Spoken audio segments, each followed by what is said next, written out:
On va commencer. La séance du conseil municipal est ouverte et je vais demander à la Benjamine du conseil, que je désigne secrétaire de séance si vous n'y voyez pas d'opposition, de bien vouloir procéder à l'appel nominal. Mélissa Varchosas, si vous voulez bien, pour l'appel. Madame Agnès Potier-Dumas. Présente. Monsieur David Xavier Weiss. Madame Sophie Deschiens. Présente. Monsieur Bertrand Gaborio. Retardé. Ok, il est à l'informatique, donc il est là. Madame Laurence Bourdet-Mathis, elle est là. Monsieur Jean-Yves Cavallini. Madame Isabelle Coville. Monsieur Philippe Launay. Madame Olivia Huyassy. Monsieur Frédéric Robert. Madame Eva Haddad. Monsieur Stéphane Descreps. Retardé donne son pouvoir à Monsieur Karkulovski. Madame Elsa Chély. Monsieur Christian Mortel. Madame Sophie Élisian. Monsieur Jérôme Karkulovski. Madame Martine Rouchon. Monsieur Giovanni Bueno. Madame Marie Combel. Madame Constance Brault. Monsieur Bruno Fellous. Monsieur Jacques Poumette. Jacques Poumette, je ne le vois pas. Retardé. Retardé. Monsieur Marley Makindou Tangou. Présent. Monsieur Léopold Claude Sanogo. Présent. Madame Mélissa Varchosaz, présente. Monsieur Stéphane Chabaille. Présent. Monsieur Eddy Garot. Monsieur Julien Denègre. Madame Valérie Fournier. Monsieur Sacha Giffa. Madame Amélie Stalins, absente, et donne son pouvoir à Madame Coville. Monsieur Aubin Leduc. Monsieur Yvan Lévesque. Pardon. Madame Charlotte Audan. Absente. Absente. Alors normalement, Elle a donc retardé, ok. Madame Françoise Cyr. Présente, très bien. Monsieur Christophe Carle. Monsieur Stéphane Geffrier. Retardé, représenté par Madame Courade. Madame Marussia Hermeneux. Monsieur Sacha Alphen. Madame Frédéric Collet. Madame Hélène Courade. Madame Catherine Vaudevire. Monsieur Lias Messatfa. Madame Pascale Fondeur. Monsieur Jean-Baptiste Cavallini. Retardé. Madame Aurélie Trottin. Monsieur Baptiste Noguet. Madame Déborah Copagnac. Monsieur Nourdine Gandou. Retardé ou absent, je ne sais pas. Absent, ok. Bon. Merci.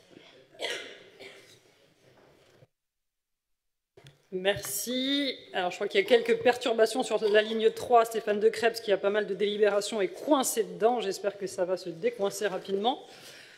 Sinon, nous attendrons qu'il soit arrivé pour examiner ces délits. Bon, l'ordre du jour est assez fourni, vous l'avez vu, 44 points à l'ordre du jour.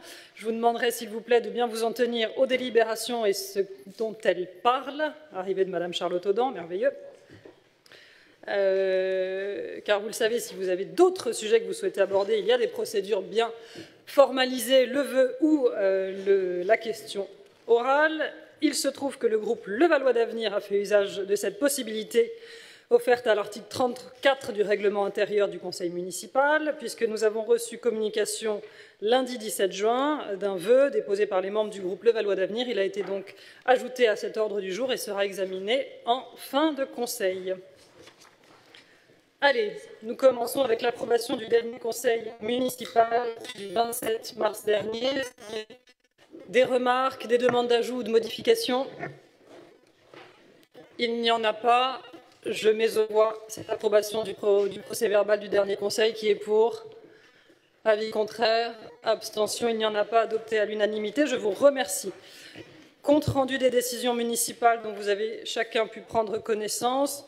Deux petites choses sur lesquelles je voulais attirer votre attention. D'abord, les prêts pour un montant global de 20 millions d'euros, une fois 7 millions, une fois 3 millions, une fois 10 millions. Ce sont les prêts que nous avions inscrits au budget primitif 2024. Donc tout va bien, nous retombons sur nos pieds.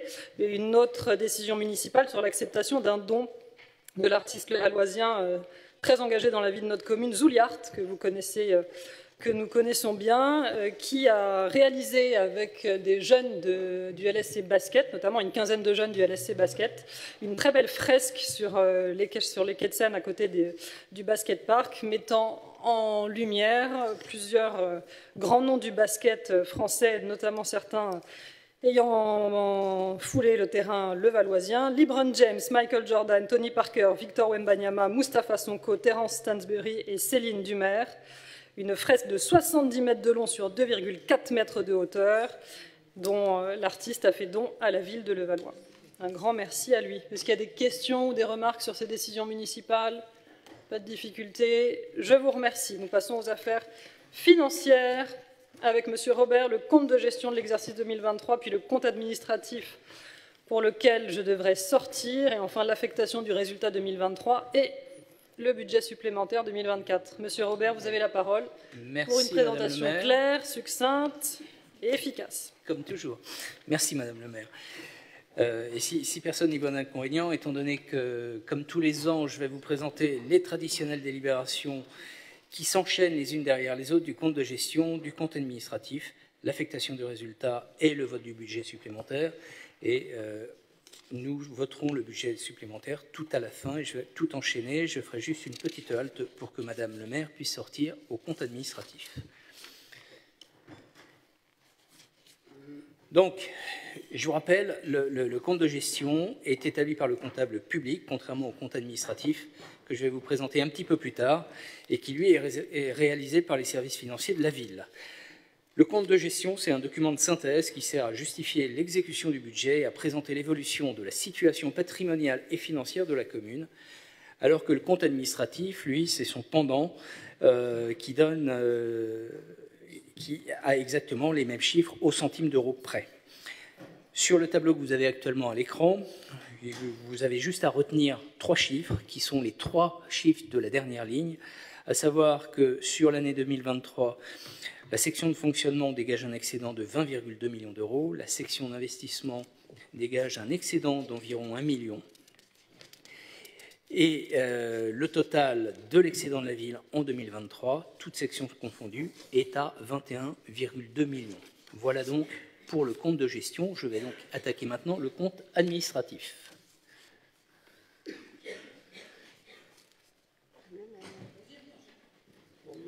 Je croyais que tu voulais tout présenter et qu'on fasse les votes à la fin. On vote le compte administratif maintenant, pardon, le compte de gestion maintenant, et on enchaîne après. Oui, mais... Allez, ok. Allez, est-ce qu'il y a des questions peut-être sur ce compte de gestion? Il n'y en a pas. Je mets aux voix qui est pour. Avis contraire. Abstention. Je vous remercie. La troisième, je peux assister aux délibérations, au débat, mais sortir pour le vote. Monsieur Robert. Donc ce slide permet... Le second slide vous permet de récapituler les montants totaux des dépenses et des recettes par section inscrits au compte administratif et permet également de déterminer l'excédent cumulé 2023 qui s'élève à 6,9 millions.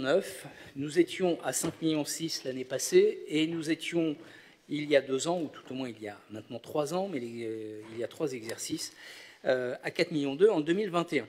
Ce montant est en hausse constante depuis le début du mandat. Ça constitue un indicateur de bonne gestion et de santé financière très bonne pour la ville. Et ce montant fera l'objet d'une reprise et d'une affectation d'un vote lors du budget supplémentaire d'ici quelques minutes. L'amélioration de l'excédent cumulé en 2023 s'explique avant tout par la perception de quelques recettes exceptionnelles, dont les dividendes de Levapark et le bonus de liquidation de la SEM. On peut également expliquer une petite partie par la non-consommation et l'inexécution de crédits budgétaires en dépenses d'investissement à la suite de quelques éléments et de travaux ne relevant pas du fait de la collectivité. Et donc, l'affectation du résultat à hauteur de 6,9 millions viendra alimenter la section de fonctionnement en recettes, puisqu'il s'agit d'un excédent.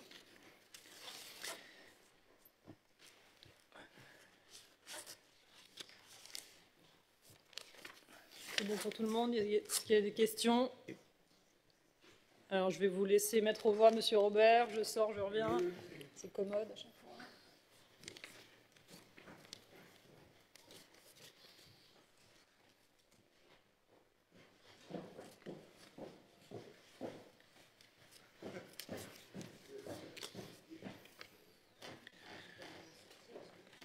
Donc, pour le compte administratif, nous mettons aux voix. Qui vote pour? Abstention? Contre? Je vous remercie. Comme au théâtre, côté jardin, comme au théâtre.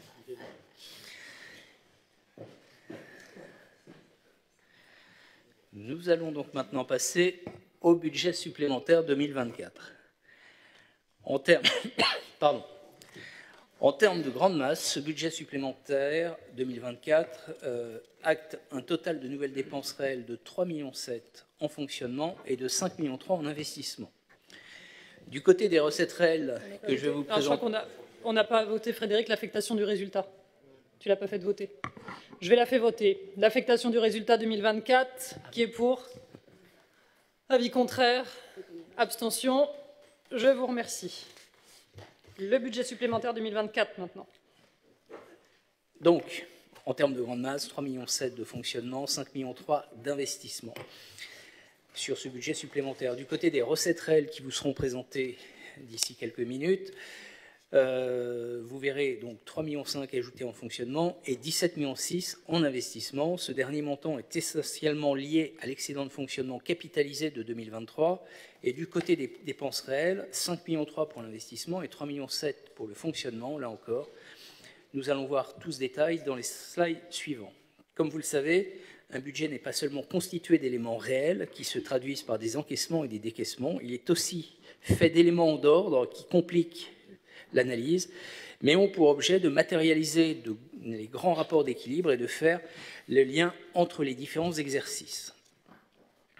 En ce qui concerne les mouvements d'ordre de fonctionnement que vous pouvez voir dans la case sur laquelle l'équipe finance nous a mis des petites lettres, donc la case A1, les dépenses d'ordre de fonctionnement, ils sont constitués en dépenses par le virement à la section d'investissement qui matérialise l'autofinancement pour un montant de 6,7 millions.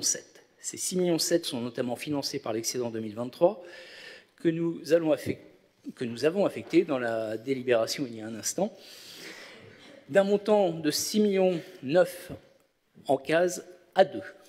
Donc la case A2, c'est la recette d'ordre en fonctionnement.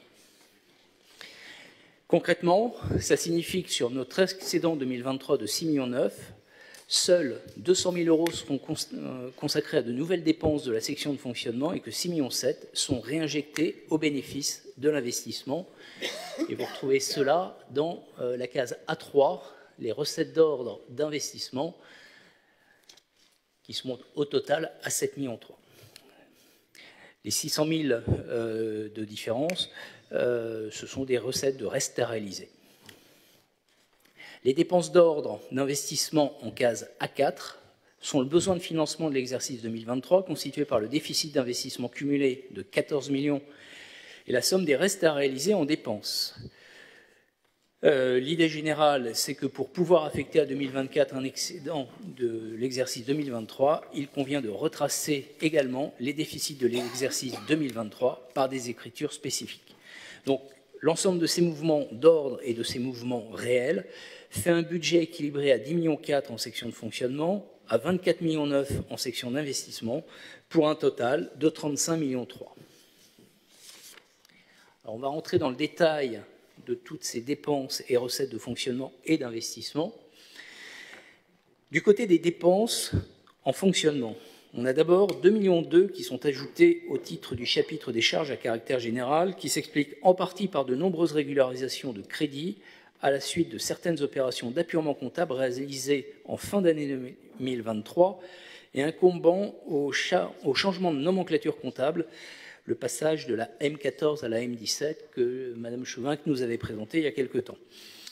On a également 550 000 euros réaffectés au sein de ce budget supplémentaire sur la ligne budgétaire de la restauration scolaire, à la suite d'un virement de crédit effectué lors du conseil municipal précédent, de notre dernier conseil municipal, pour permettre le paiement d'une indemnité mettant fin à un contentieux. Nous avons également une somme de 150 000 euros dédiée au lancement de l'expérimentation des uniformes scolaires dans plusieurs écoles maternelles de la ville. Les atténuations de produits pour 850 000 euros s'expliquent d'une part par 500 000 euros sur le montant, sur l'augmentation du montant de contribution au FPIC. Le FPIC, c'est l'un des composants de la péréquation pour 2024, et 350 000 euros liés au reversement de produits de la taxe de séjour à la suite de l'augmentation de 200% décidée par l'État. Alors, je vous rappelle que la taxe de séjour, la ville fait simplement office de péage, puisqu'elle récupère la taxe de séjour et qu'elle la reverse intégralement à l'État.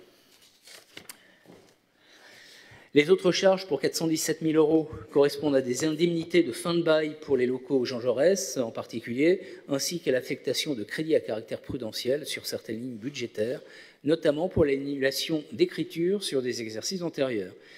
Et enfin, on a 300 000 euros provisionnés pour anticiper des insolvabilités éventuelles des débiteurs ou des risques de contentieux. Du côté des recettes de fonctionnement, on a 727 000 euros relatifs aux produits de fiscalité répartis en particulier sur 350 000 euros, dont je vous parlais un instant au titre de la taxe de séjour. Donc, entre dépenses et recettes, ces 350 000 euros font zéro. 426 000 euros au titre de la taxe foncière sur le bâti, grâce au dynamisme des bases fiscales qui s'avèrent finalement plus importants que les prévisions budgétaires réalisées par la direction des finances, et 150 000 euros de produits fiscaux liés à la taxe sur la consommation finale d'électricité, où là aussi les retombées attendues sont légèrement plus importantes que ce qui a été initialement budgété au budget primitif de l'année 2024. On a 910 000 euros pour les autres produits de gestion courante, dont 567 000 euros d'appurement comptable réalisés sur des engagements finalement soldés, 150 000 euros relatifs à des reprises de dépôt de garantie et presque 200 000 euros de recettes complémentaires sur le VAPARC. 1 200 000 euros de reprise de provision à la suite de la clôture de l'affaire Pélissier, pour laquelle je vous rappelle que nous avons versé 550 000 euros d'indemnité. On a vu ça au dernier conseil municipal également. Et enfin, 424 000 euros au titre des dotations et participations, où on retrouve principalement du FCTVA pour 200 000 euros et des compensations sur les exonérations fiscales également pour près de 200 000 euros. Voilà pour les dépenses et les recettes de fonctionnement. Maintenant, la même chose, mais pour l'investissement. Alors, je vous le disais il y a quelques minutes, le nombre important de mouvements entre les chapitres rend l'analyse beaucoup plus complexe sur les investissements que sur le fonctionnement. Mais au global, ce qu'il convient de retenir, c'est que ce budget supplémentaire comporte véritablement un ajout de crédits budgétaires à hauteur de 5,3 millions en dépenses. Pour l'essentiel, ces dernières se composent de travaux d'aménagement pour l'opération de la rue de Vatimesnil, de l'isolation extérieure d'un immeuble avenue du Général de Gaulle et de travaux d'aménagement sur l'île de Hajat, notamment la sécurisation des chemins de halage ou encore des travaux de canalisation sur la fontaine Pompidou. Le solde est constitué de plusieurs petites dépenses d'équipement résiduels dont les montants sont bien souvent inférieurs à 20 000 euros. Enfin, et pour achever cette présentation des dépenses du budget supplémentaire 2024, 200 000 euros de crédits budgétaires sont annulés au titre des subventions d'équipement, notamment en raison du décalage de projets dans le cadre de versement des subventions de surcharge foncière, à hauteur de 300 000 euros, et un différentiel résultant du versement d'une subvention d'investissement complémentaire au CCAS à hauteur de 100 000 euros. Du côté des recettes d'investissement, la ville profite de ce budget supplémentaire de mi-année pour ajuster plus finement ses prévisions budgétaires avec le décalage du versement d'une partie des subventions attendues dans le cadre du contrat départemental 2023-2025 souscrit avec le département des Hauts-de-Seine. Le versement de ces subventions est corrélé à l'engagement des dépenses ainsi qu'à l'avancement des travaux. Le budget supplémentaire nous permet donc de cadencer l'attribution et le versement de ces crédits qui sont relativement difficiles à anticiper en phase de lancement de projet. En parallèle, la ville a revu à la hausse le montant des offres de concours POLD attendues pour 2024, initialement budgétées à hauteur de 8 millions au budget primitif. Les offres de concours 2024 conclues avec l'EPT vont finalement s'élever cette année à un peu plus de 10 millions d'euros, ce qui nous donne un solde global sur le chapitre 13 des subventions perçues de l'ordre de 1,6 million pour le budget supplémentaire. En parallèle, une diminution des crédits est actée au niveau du produit des cessions d'immobilisation, avec le report d'une cession évaluée à un montant de 4,5 millions d'euros au budget primitif. Ce report prévu pour l'exercice budgétaire 2025 s'explique par les délais allongés en raison d'un contentieux actuellement pendant sur les servitudes de la parcelle. En parallèle, la ville a encaissé courant premier semestre un montant d'1,5 million correspondant à la vente d'une maison actée en 2023, mais dont la transaction et les fonds se sont matérialisés cette année. Le différentiel global entre ces deux mouvements aboutit à une inscription de crédit en baisse à hauteur de 3 millions d'euros. Le montant négatif est équilibré par l'excédent de fonctionnement capitalisé de l'exercice antérieur, ce que vous voyez apparaître à l'écran comme étant le 1068.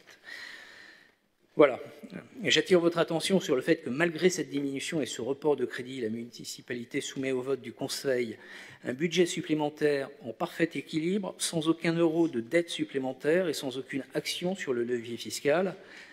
C'est la preuve de la solidité financière de la collectivité, mais également de sa gestion rigoureuse et prudente qui n'est plus à démontrer depuis le début du mandat. Je vous remercie. Avez-vous des questions? Très belle conclusion, Monsieur Robert.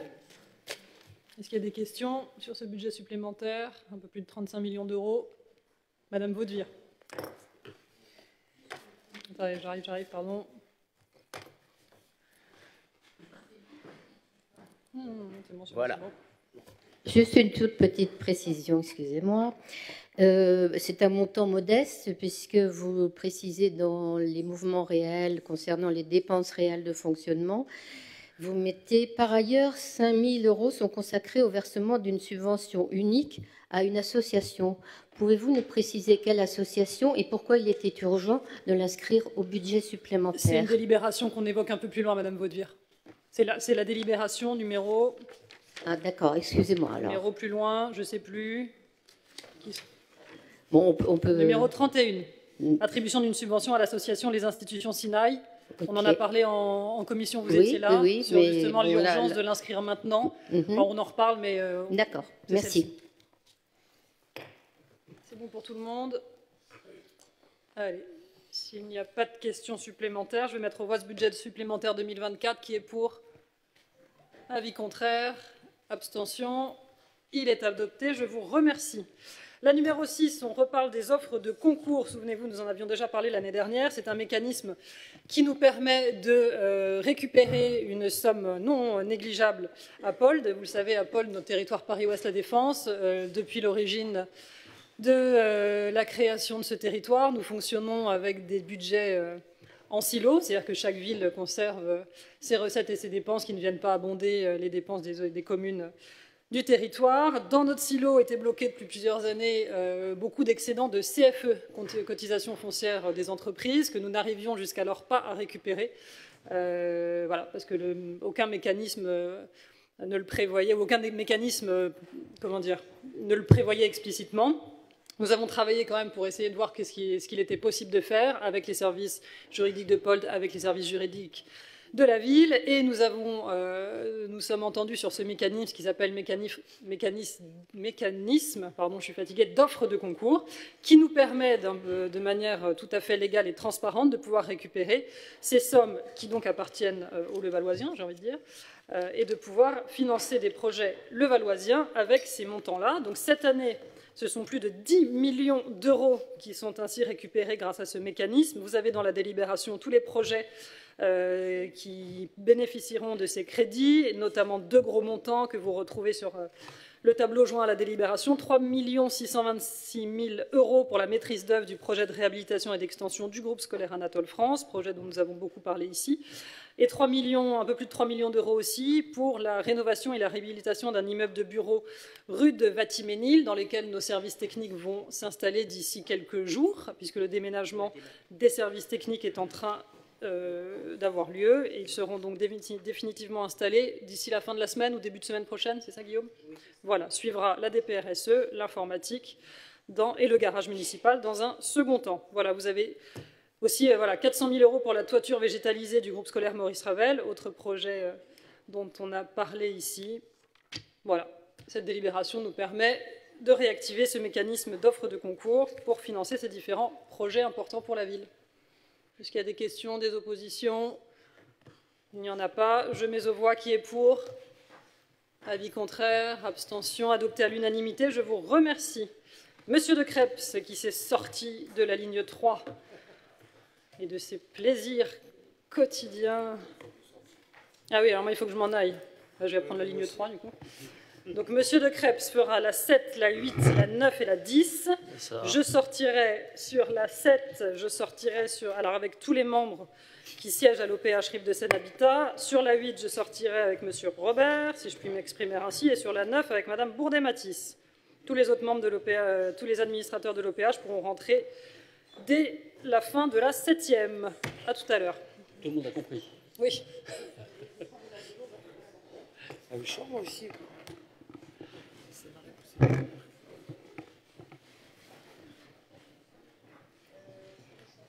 Machin.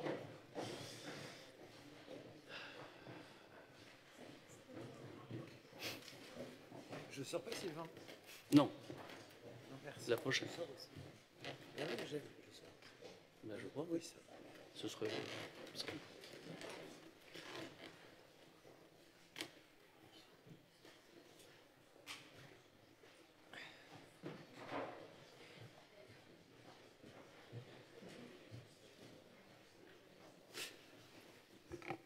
Voilà, chers collègues.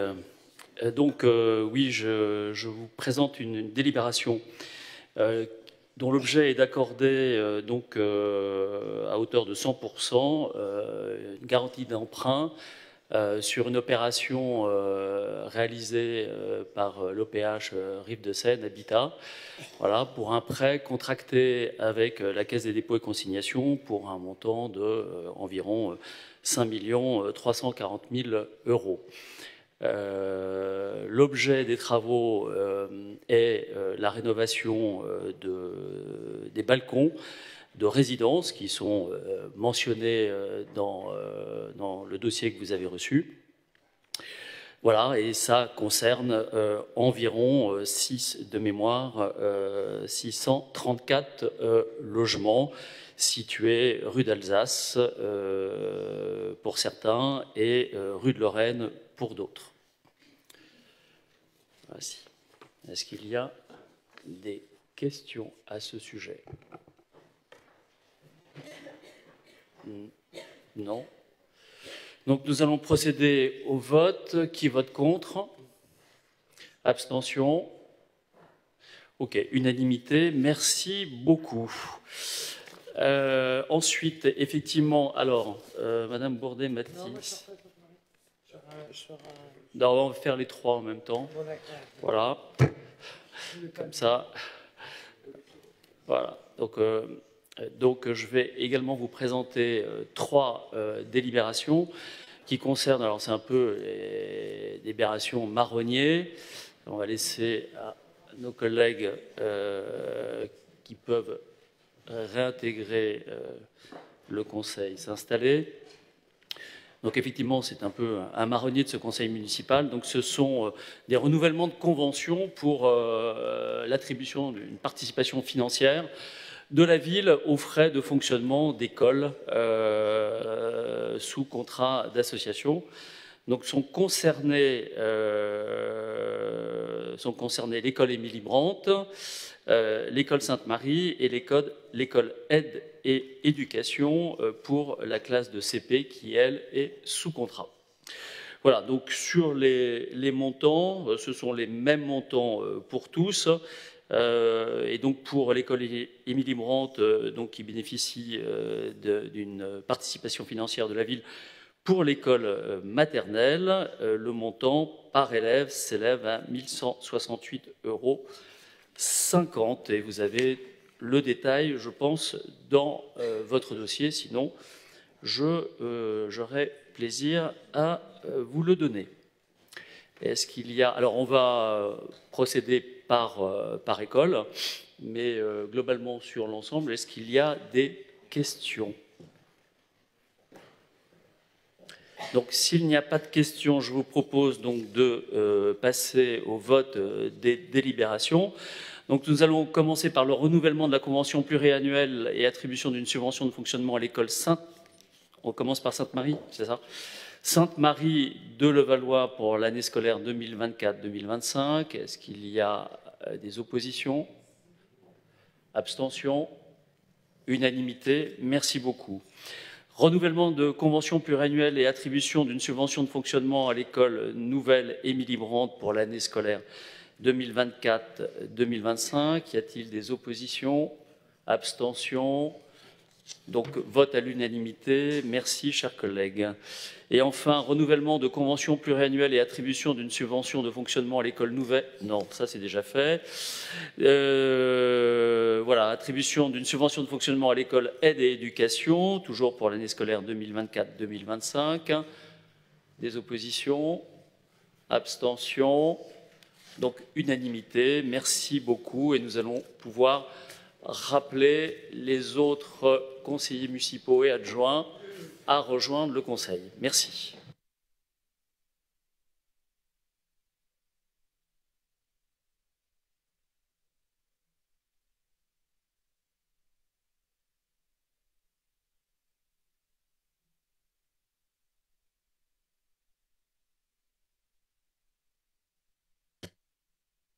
Efficace, merci beaucoup. Et la dernière, c'est sur l'attribution d'une subvention de fonctionnement pour l'année écoulée pour des établissements situés en dehors de la commune de Levallois, des établissements privés bien sûr, mais qui accueillent des Levalloisiens. Madame Bourdet-Matisse. Absolument, Madame le maire, je vous remercie. C'est une subvention de 283 € par élève levalloisien pour les écoles Orchitov, Ramdam, Sainte-Ursule, Sainte-Marie, donc à Neuilly, Sainte-Croix et Saint-Dominique. Ce sont toutes des écoles privées sous contrat à l'extérieur de la ville de Levallois. Voilà, pour l'année 2023-2024, comme vous l'avez précisé. Super. Pas d'opposition. Je mets aux voix qui est pour. Avis contraire. Abstention. Il n'y en a pas. Adopté à l'unanimité. Merci. Nous passons aux affaires techniques. Martine Rouchon pour la 12, 13 et 14. S'il vous plaît, Madame Rouchon. Alors, il s'agit de convention de groupement de commandes entre la ville et le CCAS de Levallois en vue de la passation de marchés publics relative à la maintenance, à l'entretien des ascenseurs, monte-charges et élévateurs pour les personnes à mobilité réduite. Alors, les marchés arrivent en cours, enfin à terme, au 31 décembre 2024. Donc, il s'agit d'approuver cette convention. Pour la numéro 13, Madame Rouchon, je vais faire voter celle-ci. Pas d'opposition. On groupe nos commandes entre la ville et le CCAS. Pas d'opposition. Je mets aux voix qui est pour. Avis contraire. Abstention, il n'y en a pas. Je vous remercie. Même chose sur le marché relatif aux travaux d'entretien, d'amélioration et de rénovation et des réparations de nos bâtiments ville CCAS. Je crois qu'il n'y a rien de plus à dire. La même chose, les marchés sont arrivés à échéance, il faut les repasser. Donc on repasse une convention disant qu'on va refaire la même chose, c'est-à-dire grouper nos commandes. Pas d'opposition, je mets aux voix qui est pour. Avis contraire, abstention, il n'y en a pas. Et enfin la 14, une fois qu'on a groupé nos commandes, on lance les marchés. Madame Rouchon, allez-y. Alors donc il s'agit d'approuver le lancement de la procédure d'appel d'offres portant sur les travaux d'entretien, d'amélioration, de rénovation et de réparation des bâtiments pour la ville et le CCAS pour les années 2025 à 2028. Voilà, donc là c'est le lancement de la procédure d'appel d'offres. Pas d'opposition, je mets aux voix qui est pour. Avis contraire, abstention, il n'y en a pas, je vous remercie. La même chose, Madame Deschiens, sur l'autorisation de lancement de la procédure pour les marchés voirie et réseau. Vous avez tout dit, Madame le maire. Pareil, arrivé à échéance, on les relance. Et 5 lots. Voilà. Qui sont détaillés. Bon, pas de difficulté, pas de remarques, je mets aux voix qui est pour. Avis contraire, abstention, il n'y en a pas, je vous remercie. Madame Deschiens, toujours, une convention de tour d'échelle. Oui, merci Madame le maire. Donc il s'agit là de nous autoriser à passer une convention qui s'intitule donc de tour d'échelle entre la copropriété qui jouxte notre médiathèque Gustave Eiffel et donc la ville pour la simple et unique raison que nous avons la nécessité d'entretenir les jours de souffrance qui sont sur la façade donc du 113 rue Jean Jaurès. Il est nécessaire que nous puissions installer un échafaudage sur le pignon droit de la façade de cet immeuble pour une durée de petite semaine du lundi 2 septembre au vendredi 6 septembre prochain. Voici, Madame le maire. Merci, pas de difficulté. Je mets aux voix qui est pour.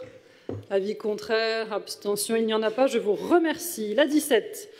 Nous parlons de notre service municipal de transport, les abeilles. Service créé en 1978 par les communistes à l'époque. Donc ce service des abeilles, tout le monde le connaît, un service gratuit, 2 lignes. Ne riez pas, Madame Barbet, c'est comme ça. C'est la A, la B, qui circulent sur le territoire levalloisien tous les jours. L'idée, c'était de pouvoir réfléchir un petit peu sur ce service-là, voir comment nous pouvions l'adapter aux besoins des Levalloisiens. Aujourd'hui, ce sont des bus qui sont devenus, vous le savez, vieux. Certains ont 21 ans d'âge et sont devenus compliqués à entretenir, à réparer, etc. etc. Ce sont tous des bus diesel. L'idée, c'était de pouvoir partir sur des navettes 100% électriques, des navettes dont la taille serait mieux adaptée à l'urbanisme de notre ville. Mon pauvre directeur de cabinet est parti en courant parce que je ne trouvais plus mon dossier. Je suis désolée. Donc mieux adapté à l'urbanisme de notre ville, c'est-à-dire des navettes un petit peu plus petites. On a tous aussi cette image en tête de l'abeille qui tourne assez vide. Voilà, donc on va lancer un marché. Pourquoi lancer un marché? Parce que ça va nous permettre d'externaliser la gestion de ce service des abeilles, qui restera, je le dis parce que beaucoup de choses ont été dites, qui restera gratuit, qui ne va pas se dégrader, au contraire, c'est-à-dire qu'on restera sur des lignes qui sont identiques, on va rajouter des arrêts, notamment un arrêt sera rajouté sur la ligne A pour desservir la maternité de l'hôpital franco-britannique qui ne l'était pas jusqu'à présent. On a demandé également, dans notre lancement de marché, à ce que les futurs candidats puissent réfléchir sur des options pour desservir davantage le secteur André Malraux, qui est mal desservi et pas desservi en fait aujourd'hui, secteur où il y aura demain, vous le savez, demain maintenant, notre futur bâtiment des services techniques. Donc arrêt supplémentaire aussi dans ce quartier-là. Gratuité toujours, fréquence qui reste identique, fréquence qu'on augmente d'ailleurs un petit peu le matin. On a demandé à avoir une navette supplémentaire le matin pour être sûr que tous les enfants, et notamment les collégiens qui prennent les abeilles pour aller au collège, puissent monter dans l'abeille. Voilà ce que je peux vous dire. Sur le plan RH, les chauffeurs qui conduisent les abeilles, nous en avons 11. Certains sont fonctionnaires, certains ne le sont pas. Ceux qui sont fonctionnaires seront redéployés dans d'autres services de la ville, d'autres resteront attachés à l'entretien des autres véhicules de la ville, toute la flotte que nous avons dans les différents services. Ceux qui ne sont pas fonctionnaires, nous demanderons, nous ne pourrons pas l'exiger, mais nous demanderons dans le cadre du marché qu'ils puissent être repris par le prestataire qui sera retenu. On est assez optimiste sur le fait qu'ils le seront. Un, parce qu'ils connaissent la ville, ils connaissent le Valois, ils connaissent les circuits, et que deux, c'est des métiers un peu en tension où on a du mal à recruter. Donc voilà, on ne laissera évidemment personne sur le carreau et tous les chauffeurs actuels seront gardés. Voilà ce que je peux vous dire. Est-ce qu'il y a des questions? J'en vois une, monsieur Messatfa.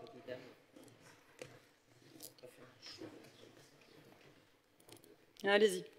Merci, Madame le maire. Donc vous faites le choix d'une délégation de service public, pourquoi pas? Non, ça marche, ça commence mal. C'est pas une DSP, c'est un marché.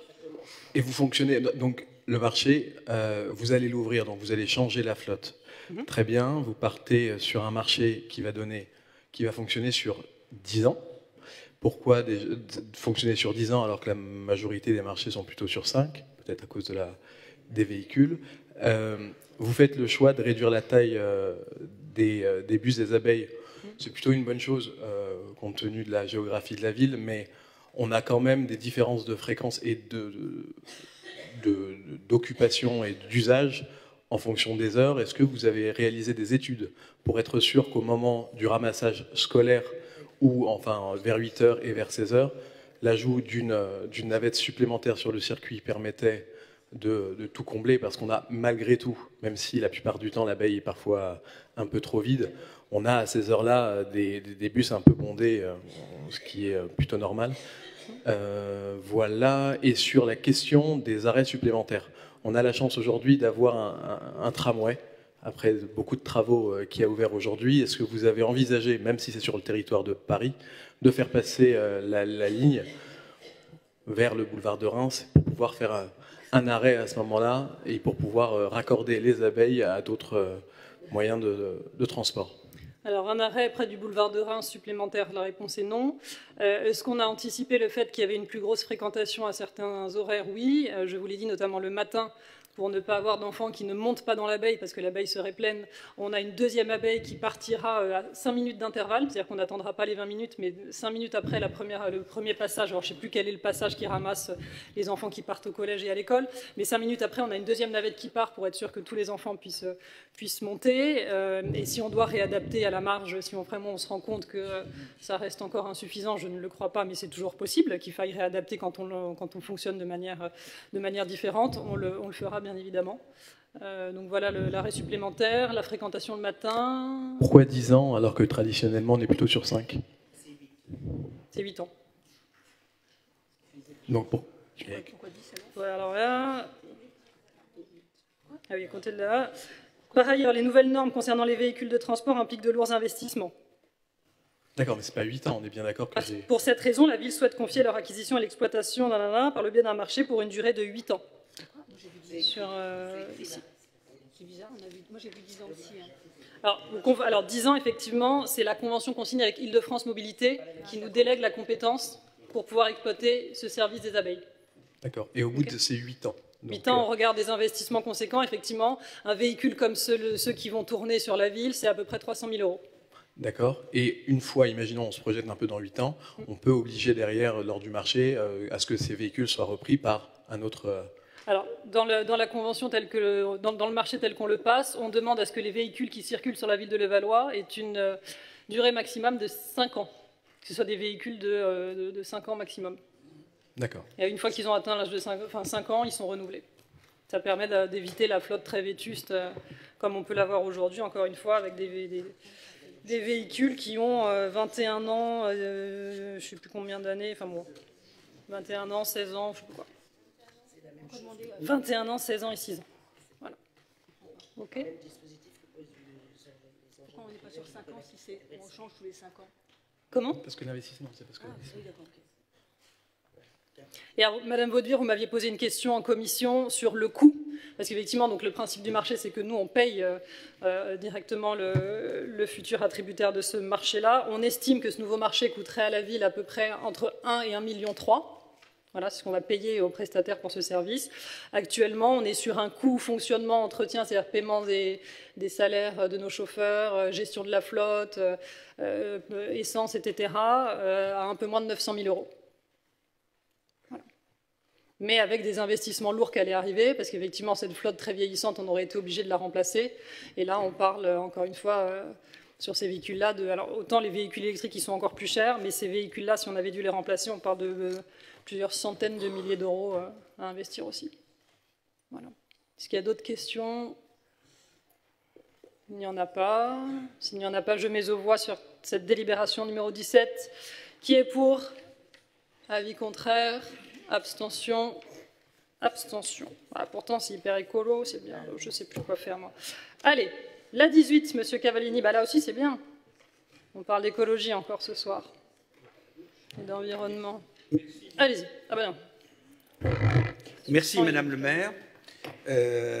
Il s'agit, une fois encore, d'anticiper l'élaboration et l'entrée en vigueur du nouveau PLU intercommunal et d'avancer dès à présent, sans attendre, sur la voie d'un urbanisme qui soit plus centré sur le développement durable.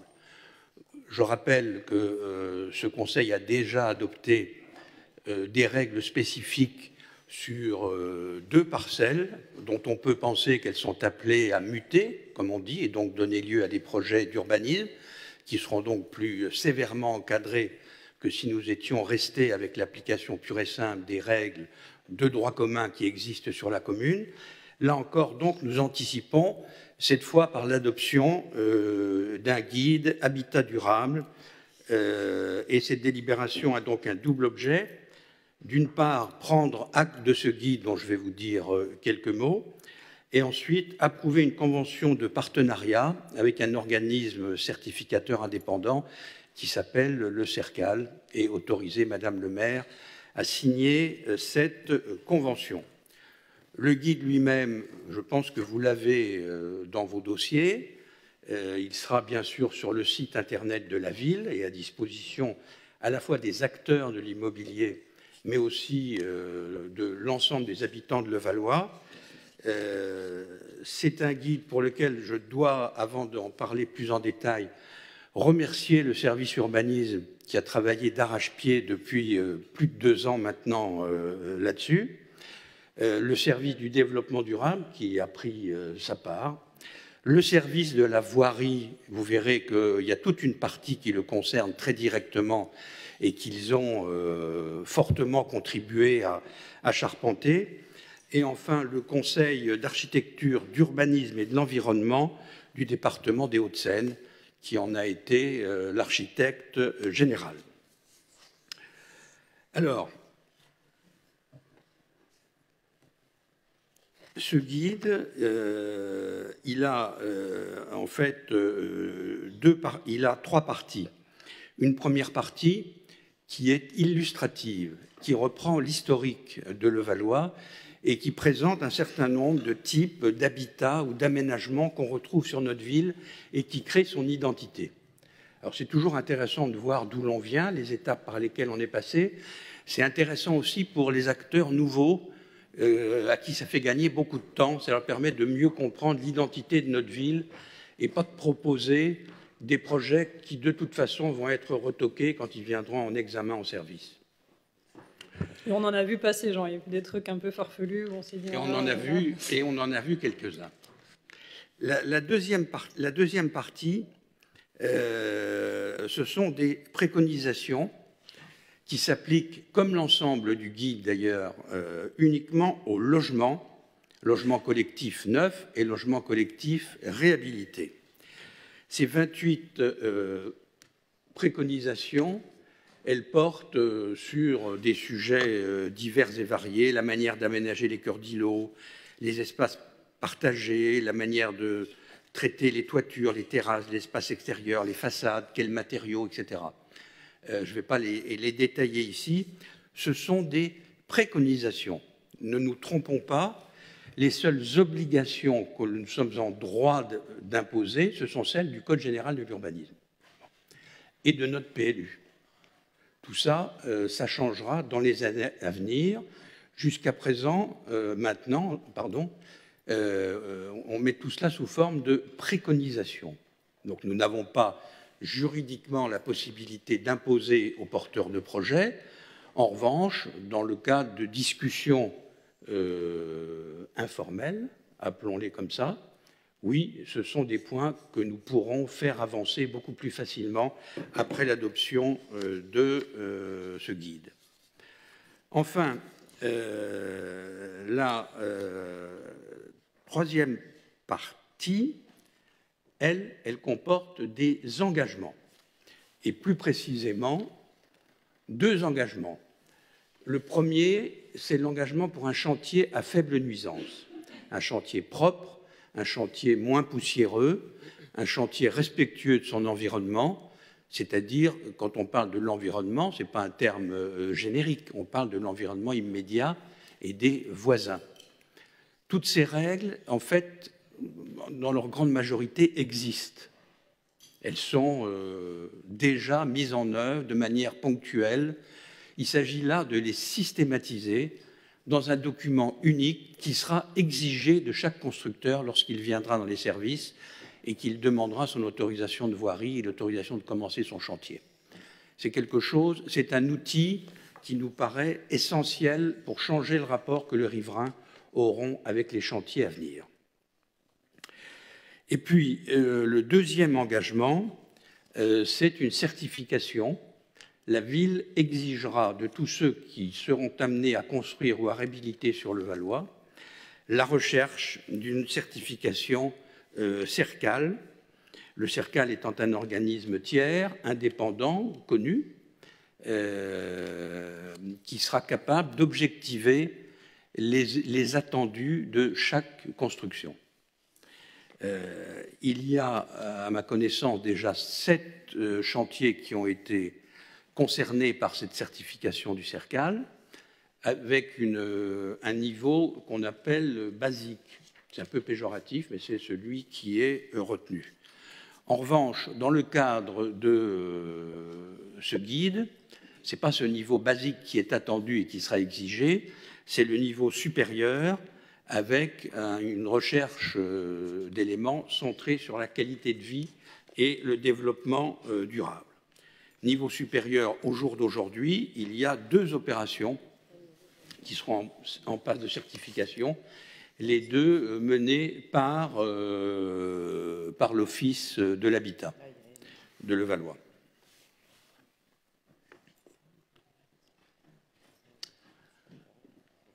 Voilà ce que je voulais vous dire là-dessus. Sur la certification, le reste des slides, c'était des exemples que je trouve assez abscons, mais sur lesquels, je suis sûr, les services auront à cœur de vous informer si vous avez des questions là-dessus. Merci, Monsieur Cavallini. Madame Fondeur, pour une question. Oui, merci. J'avais 2 questions. Donc, la première, est-ce que les préconisations seront intégrées donc, au PLU qui va être révisé dans quelques années? Alors, comme je le disais en introduction, c'est une anticipation sur ce que sera le PLU intercommunal. Donc ça veut dire oui, c'est ça? Tout à fait. D'accord. Qui n'est pas prêt tout de suite parce que le PLU intercommunal, c'est des années et des années et des années de travail et d'élaboration. On a une réunion avec les maires de Polde sur ce sujet-là, justement à la rentrée de septembre, je crois, pour commencer à initier la démarche. Donc je pense que la formalisation d'un PLU intercommunal prendra un petit peu de temps encore, mais effectivement, ça nous permet, de par les modifications du PLU qu'on a déjà initiées au niveau de la ville et par cette démarche-là, de vraiment cadrer ce que nous voulons et ce que nous attendons des personnes qui travaillent sur le Valois en termes de construction ou de réhabilitation d'immeubles. C'est surtout des réhabilitations aujourd'hui. Une deuxième question, donc toutes les constructions et rénovations futures donc, seront certifiées CERCAL, c'est ça? Sur le logement. Sur le logement. Le logement. Le logement, d'accord. Toutes les constructions neuves avec certitude et les réhabilitations, rénovations, dès lors qu'il apparaîtra au service que c'est possible. Et il y a quelque chose de similaire qui est prévu pour les bureaux? Non.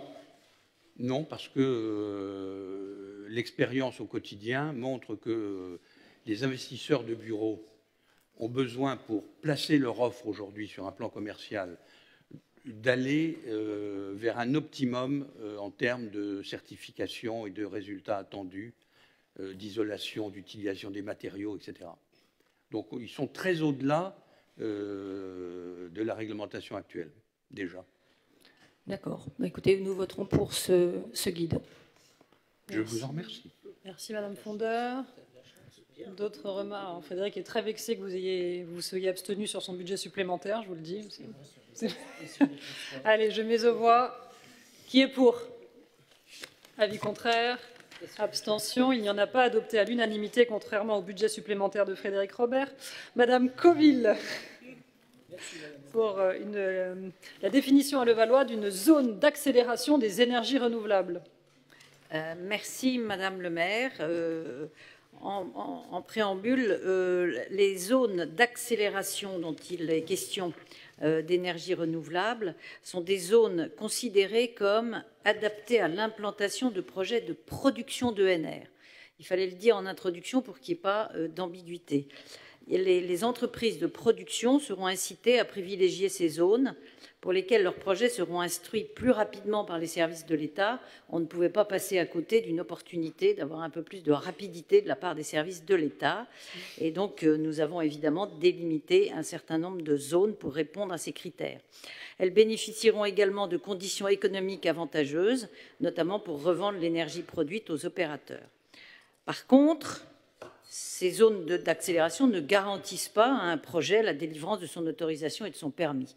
C'est juste un cadre dans lequel on dit qu'il y a certaines zones qui sont considérées comme étant adaptées à l'implantation de projets.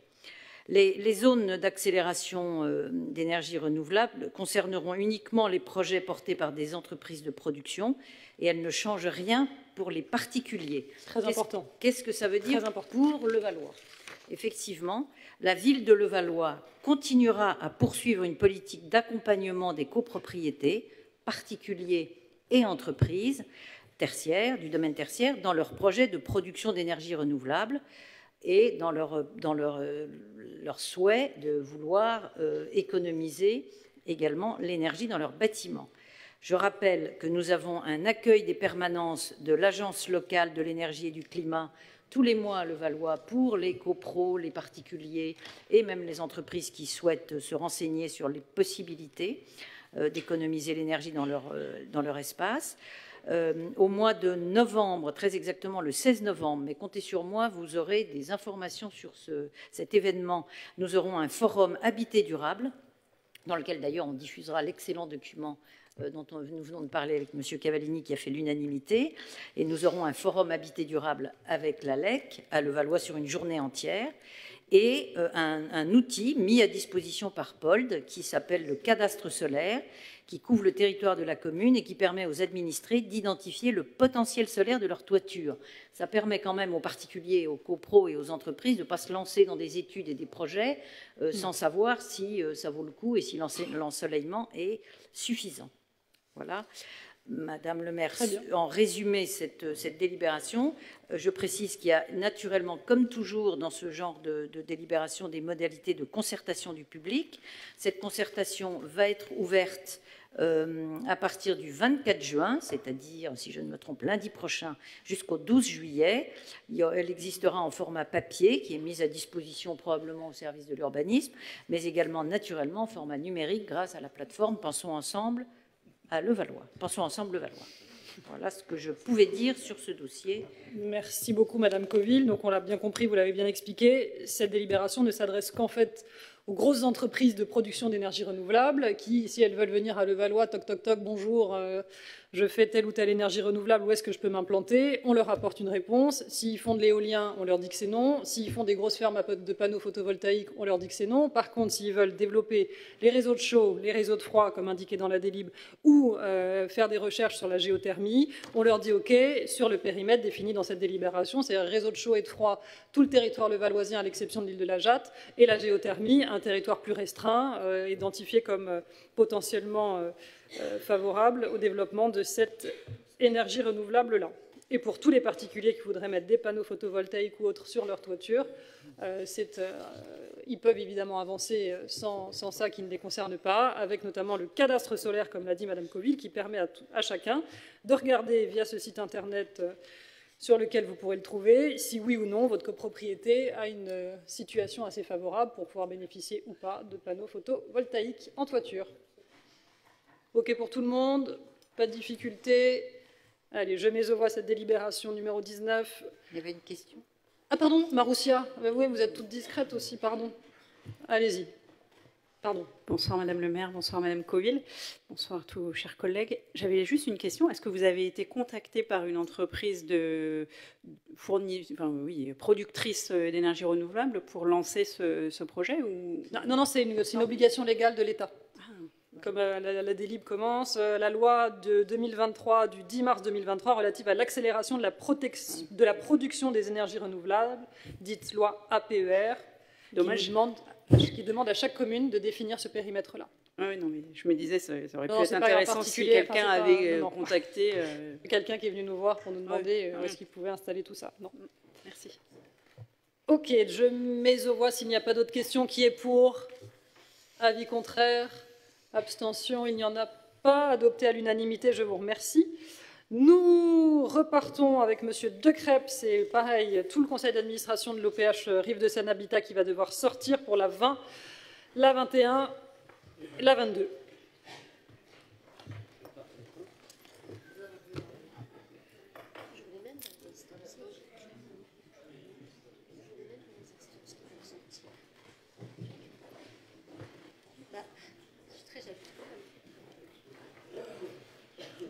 T'as raison, il faut le dire.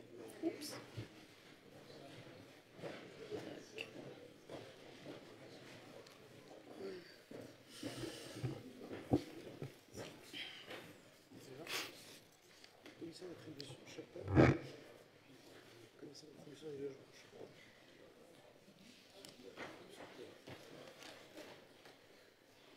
Vas-y.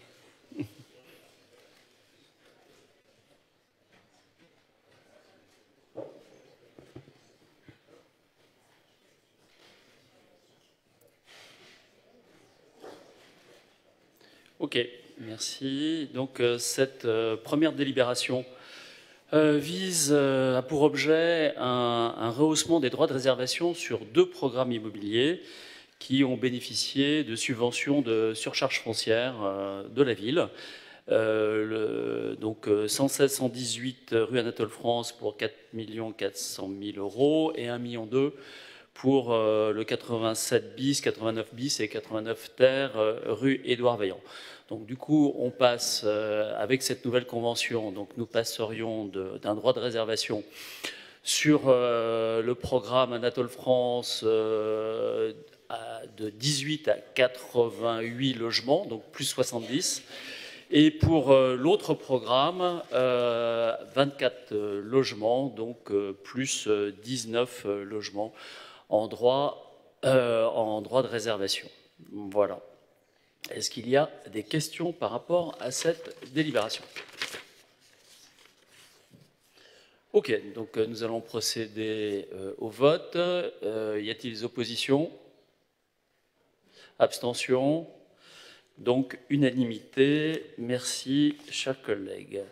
Et donc la deuxième délibération, qui a un lien avec celle que nous venons d'adopter à l'unanimité, donc vise à mettre les conventions passées entre la ville et différents offices d'habitat avec la loi Élan qui porte une transformation de la gestion des droits de réservation, passerait d'une gestion en stock avec droit de suite à une gestion en flux à droit unique. Alors est-ce que vous avez pu prendre connaissance de ces subtiles distinctions dans les dossiers qui vous ont été transmis? Est-ce que vous avez des questions à poser sur ces sujets? Non. Donc du coup, on va pouvoir procéder au vote. Y a-t-il des oppositions? Abstentions? Donc adopté à l'unanimité. Merci, chers collègues.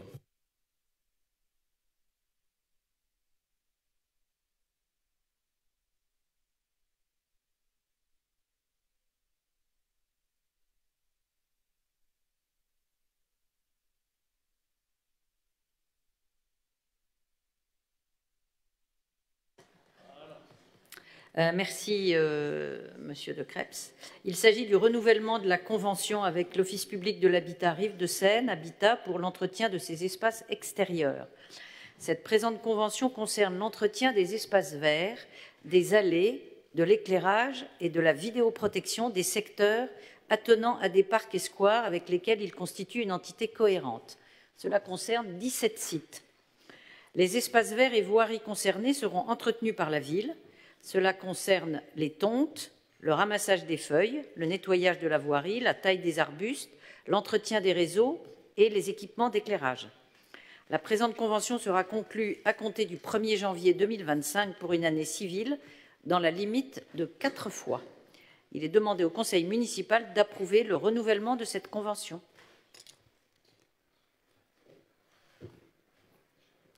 Y a-t-il...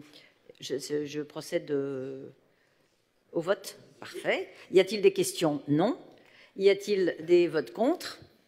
Y a-t-il des abstentions? Je vous remercie. C'est à l'unanimité. Merci. Voilà, donc on va peut-être pouvoir rappeler nos élus et Madame le maire pour la suite du conseil municipal. Merci Madame Coville. On a fait.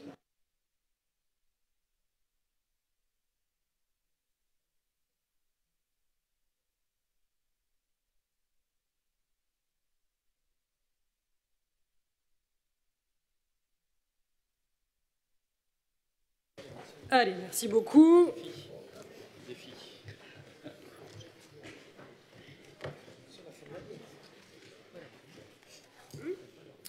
Allez, je vais donner la parole à Monsieur Cavallini sur la numéro 23, puis 24 et 25. La 23, notre projet de création d'un nouveau parc, d'un nouveau square public, le square Cécile Vanier que l'on voudrait créer le long, enfin en intégrant l'allée qui porte son nom. Monsieur Cavallini, je vous laisse nous informer de l'évolution de ce dossier. Merci, Madame le maire. Eh bien, en réalité, j'aurais préféré ne pas avoir à vous exposer cette délibération aujourd'hui, car c'est une demande de déclaration d'utilité publique afin d'expropriation du propriétaire de cette parcelle, sur laquelle j'observe qu'il y a un emplacement réservé depuis un certain temps. Et pourquoi le faisons-nous? C'est parce que ça fait des années que nous essayons de trouver avec les propriétaires une solution amiable qui n'a pas abouti. Le budget, je dois dire, M. Robert n'a fait aucune difficulté, ce qui, pour ceux qui le connaissent, apprécieront donc l'intérêt général de ce projet. Mais en gros, la seule solution pour faire bouger les choses, c'est de lancer cette procédure d'expropriation qui ne concerne pas, bien entendu, la totalité des bâtiments en cause. Pour ceux qui ne connaîtraient pas, il y a un bâtiment à 5 étages à usage de logement, de restaurant, un autre à usage d'hôtel. Tout ça ne nous intéresse pas. La partie qui nous intéresse, c'est le bâtiment d'un seul étage qui est accessible depuis la rue de la Gare et qui est à usage de garage et qui est inexploité d'ailleurs depuis plusieurs années. Voilà. Donc la présente délibération a pour objet d'approuver le lancement d'une procédure d'acquisition par voie d'expropriation pour cause d'utilité publique. Ça nous permettra d'élargir et d'aménager beaucoup plus joliment l'allée Cécile-Vanier et de créer un nouvel espace vert pour lesquels, là encore, les crédits sont déjà inscrits au budget. Donc dès qu'on sera propriétaire, on pourra faire les travaux. Tout à fait. Peut-être sur l'accord qui n'a pas été conclu avec le propriétaire de ce garage. Les domaines sont passés pour estimer cette parcelle 450 000 €. La ville en a proposé 580 000 et le propriétaire en voulait 890 000. Voilà. Donc c'est quasiment 2 fois le prix des domaines. Donc faute d'accord, nous partons à l'expropriation. Est-ce qu'il y a des questions ? Il n'y en a pas, je mets aux voix qui est pour. Avis contraire, abstention. Il n'y en a pas, adopté à l'unanimité. Je vous remercie, Monsieur Cavallini, toujours. 2 petites places de parking que l'on achète. Cette délibération concerne le parking public Louise Michel. Nous rachetons 2 places qui avaient été vendues à 2 privés, et il s'agit d'augmenter le nombre de places horaires dans ce parking public afin d'y introduire un peu plus de fluidité. Merci. Pas de questions. Je mets aux voix qui est pour. Avis contraire. Abstention. Il n'y en a pas, je vous remercie. Et la 25, s'il vous plaît. Je dois ressortir. Qu'est-ce qui se passe? Toi et David, moi et David, on sort. Allez. Parce que j'aurais dû mettre mon Fitbit. Allez. Déjà que j'ai marché, je ne sais pas combien de kilomètres là. Non, je sais pas si on parle.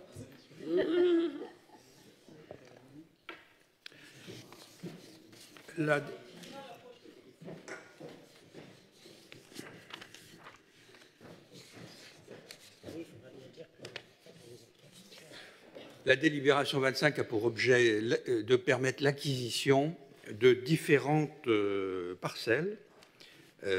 D'abord, un certain nombre de délaissés qui sont rue Jean Jaurès et rue Paul Vaillant-Couturier, qui sont le résultat de très anciens plans d'alignement qui ont amené des reculs. Ce sont des parcelles que, pour l'essentiel, nous entretenons déjà, qui sont à usage d'espace vert, mais dans une situation juridique assez floue. Et ça fait des années, pour des raisons qui nous échappent, que ça n'avait pas avancé. En tout cas, c'est fait, et on acquiert tout cet ensemble que vous voyez défiler pour l'euro symbolique. Voilà. Et puis, toujours dans la même délibération, le parc Mathilde Giraud. Voilà.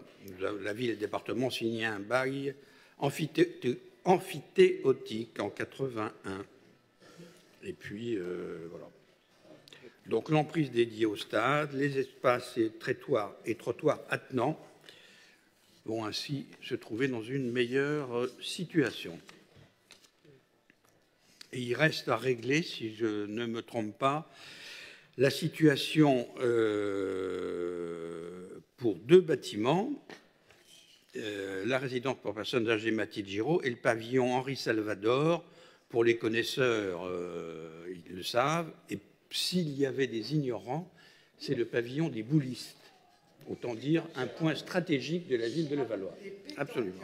Voilà. Est-ce qu'il y a des questions? Je vous remercie. Je mets au vote. Qui est pour? Merci.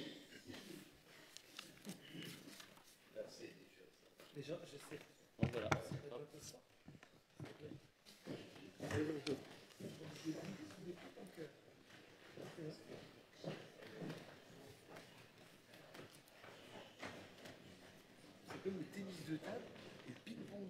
C'est pas pareil. Allez. Normalement, je ne sors plus. Allez, bon, ben merci beaucoup. Très bien. Affaire de personnel, Monsieur Launay. Oui, merci. Comme à l'habitude. Merci, Madame le maire. Avant de rentrer dans le détail de ces chiffres, je voudrais faire quelques remarques, et notamment sur l'incidence de ce que l'on fait en termes d'efforts dans les services et à la DRH et à la direction générale. Qu'est-ce qu'on souhaite? Augmenter les compétences, c'est ce que vous nous avez demandé, l'attractivité pour les agents, la motivation, la transversalité et, à la fin, la fidélisation. Et, Madame le maire, j'en suis témoin, c'est en train de progresser de façon significative. On a de plus en plus de compétences et de gens qui bougent dans les services par la transversalité. Donc, je vais prendre le détail du tableau. 2 nominations suite à la promotion interne de rédacteur, 53 avancements en grade, ce n'est pas négligeable, 10 réussites au concours sur les grades, 4 pérennisations d'animateurs vacataires, 9 créations de postes et 7 suppressions de postes, 6 intégrations directes sur filière administrative, 5 changements d'intitulé de poste et 3 mobilités internes. Donc voilà ce que je voulais dire sur ce sujet. Si vous avez des questions, je suis disponible. Est-ce qu'il y en a? Il n'y en a pas. Le tableau des effectifs, je mets aux voix qui est pour. Avis contraire, abstention, il n'y en a pas, je vous remercie. Création de postes comme chaque été pour accueillir des saisonniers au sein des différents services de la ville. Monsieur Launay, toujours. En prévision de la période estivale, c'est évident qu'il est nécessaire de renforcer les effectifs des services municipaux pour le mois de juillet et août 2024. Les postes sont proposés pour une durée d'1 mois. Entre parenthèses, on essaie de favoriser les enfants des agents communaux, ce qui me paraît logique. La présente délibération a donc pour objet de créer les postes correspondant à savoir 27 postes pour le mois de juillet, soit 19 postes d'adjoints techniques, 7 postes d'adjoints administratifs, 1 poste d'éducateur des activités physiques et sportives et 24 postes pour le mois d'août, soit 12 postes d'adjoints techniques et 9 postes d'adjoints administratifs, 3 postes d'éducateurs des activités physiques et sportives. Très bien, pas de difficulté. Je mets aux voix qui est pour. Avis contraire, abstention, il n'y en a pas. Merci pour eux. Ensuite, la mise en place et recrutement d'agents en contrat d'apprentissage, ce qu'on ne faisait pas jusqu'alors à la mairie de Levallois, et cette délibération va nous permettre de le faire, c'est-à-dire d'accueillir des apprentis au sein des services de la ville. Monsieur Launay. Oui, l'importance de l'apprentissage pour l'insertion professionnelle est évidente des jeunes. La ville souhaite, bien entendu, l'intensifier, son engagement en faveur de cet apprentissage. Alors, les objectifs sont au nombre de 3. Le premier, c'est de promouvoir l'insertion professionnelle des jeunes de 16 à 29 ans. Le point 2, c'est adapter les compétences aux besoins de la ville via les concours d'apprentissage. Et le point 3, c'est optimiser les financements disponibles, et il y en a, en bénéficiant du soutien financier du Centre national de formation de la fonction publique territoriale, le CNFPT. Donc, la présente délibération nous autorise à recruter des agents en contrat d'apprentissage dans l'ensemble des services de la ville. Merci, Monsieur Launay. Des questions? Nous l'avions évoqué en commission déjà, il n'y en a pas. Qui est pour? Avis contraire? Abstention? Adopté à l'unanimité, formidable. Et enfin, parlons du forfait mobilité durable pour nos agents, toujours. Oui. Bon, tout simplement encourager les agents à utiliser des modes de transport alternatifs et durables. Tel est l'objectif du forfait mobilité durable. Ce forfait permet aux agents publics de bénéficier du remboursement des frais engagés au titre de leur déplacement entre leur résidence habituelle et leur lieu de travail dans la limite de 300 € par jour. Le montant du forfait versé est désormais proportionnel, et c'est logique, au nombre de déplacements domicile-travail réalisés par l'agent au cours de l'année civile. Donc la présente délibération vise à intégrer ces nouvelles dispositions qui sont réglementaires. Très bien, pas de difficulté. Je mets aux voix. Qui est pour? Avis contraire? Abstention, je vous remercie. Allez, nous passons aux affaires d'ordre général. Monsieur Karkulovski, le renouvellement du pacte d'amitié et de coopération qui nous lie à la ville de Libreville, au Gabon. J'arrive. Oui. Merci Madame le maire, mes chers collègues. Donc, cette délibération permettra le renouvellement d'un pacte d'amitié qui existe depuis 1996, qui avait été signé à l'époque, cherchant à promouvoir des coopérations et des échanges entre nos deux administrations. En contact depuis le début du mandat, nos deux villes souhaitent renouveler ce pacte d'amitié et le rafraîchir. Donc on rajoutera des éléments plus actuels comme les échanges informatiques, le droit des femmes, et la ville de Libreville est également très désireuse d'échanger sur la gestion des déchets avec nous. Donc voilà l'objet de cette délibération, de permettre le renouvellement de ce pacte. Est-ce qu'il y a des questions? Il n'y en a pas. Je vous remercie. Je mets aux voix. Qui est pour? Avis contraire? Abstention? Il n'y en a pas. Je vous remercie. 31, Monsieur Karkulovski. Et nous revenons, Madame Vaudevire, sur la subvention qui vous intéressait.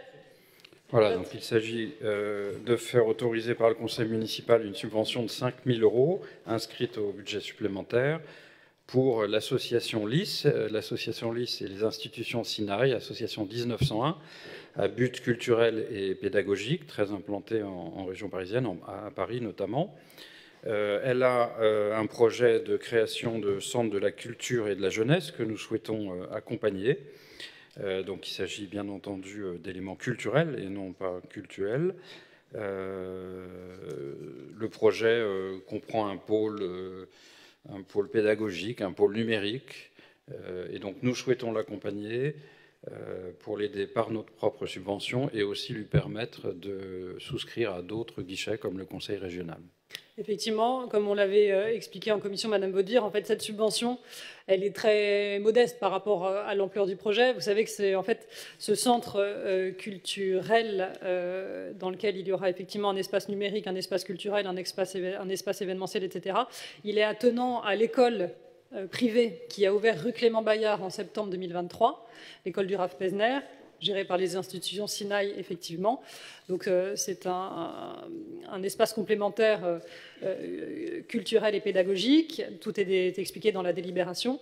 Et cette subvention de 5 000 €, elle est importante. Pourquoi? Parce qu'elle est obligatoire pour que la région puisse financer également plus fortement ce projet culturel. C'est-à-dire que la région finance des projets. Si on a un deuxième partenaire institutionnel dans la boucle, c'est-à-dire, souvenez-vous, pour le centre culturel et cultuel de la rue Baudin, la région avait pu financer ce projet-là sur la partie culturelle, évidemment, et non pas cultuelle, parce que le département était lui aussi partie prenante à ce financement-là. Donc là, le financement de la ville, certes modeste, permet de débloquer l'instruction du dossier à la région. C'est pour ça qu'on le fait maintenant et qu'on le fait vite. Voilà. OK pour tout le monde? Pas d'opposition, pas de difficulté. Je vous remercie. Je mets aux voix. Qui est pour? Avis contraire? Abstention? Il n'y en a pas. Je vous remercie. La numéro 32, Monsieur Weiss. Une exposition Trésor de banlieue qui avait déjà été organisée par la ville de Gennevilliers en 2019. Elle renouvelle l'opération cette année et nous lui prêtons des œuvres. Eh bien voilà, c'est la même chose, on renouvelle. On prête cette année 2 œuvres.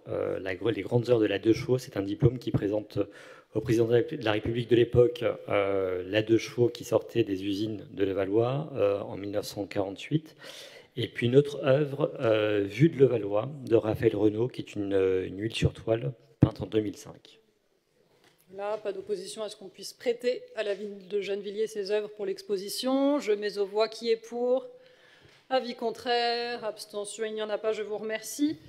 Madame Bourdet-Matisse pour la 33, transfert de propriété sur du matériel pédagogique que nous allons, enfin, que les écoles vont acheter avec des financements de l'État. Et nous en récupérons la propriété après leur achat. Vous avez tout dit, Madame le maire. Je préciserai juste qu'il s'agit d'un dispositif, Notre école, faisons-la ensemble, que les écoles qui le souhaitent donc peuvent bénéficier d'un soutien financier et qu'effectivement, à l'issue de l'accord de l'éducation nationale, il convient de transférer la propriété des biens à la collectivité locale. Tel est l'objet de cette délibération, Madame le maire. Très bien. Est-ce qu'il y a des questions? Il n'y en a pas. Je mets aux voix qui est pour. Avis contraire, abstention, il n'y en a pas. Je vous remercie. Madame Bourdet-Matisse, toujours. On achète des livres, des dictionnaires et des partitions. La ville, la caisse des écoles. Je vais être très rapide, Madame le maire. C'est une convention de groupement de commandes entre la caisse des écoles, vous l'avez dit, et la ville pour l'acquisition de dictionnaires, de livres et de partitions. Comme à son habitude, il convient de faire des économies d'échelle. Merci. Alors, si on peut me rappeler Stéphane de Crêpes, qui prend la suivante, merci. Je mets aux voix la 34. Qui est pour? Contre? Abstention? Il n'y en a pas. Je vous remercie. Et oui, ça avance vite, monsieur de Crêpes. Dans 1 heure, on est couché.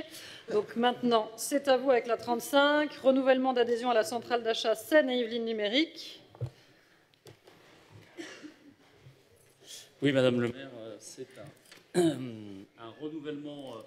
un renouvellement avec cette centrale d'achat. Vous savez qu'on utilise pour nos marchés publics 3 centrales d'achat, l'UGAP et puis plus récemment RESA. Donc là, on est sur des marchés qui concernent l'équipement numérique des écoles et des affaires administratives de la ville.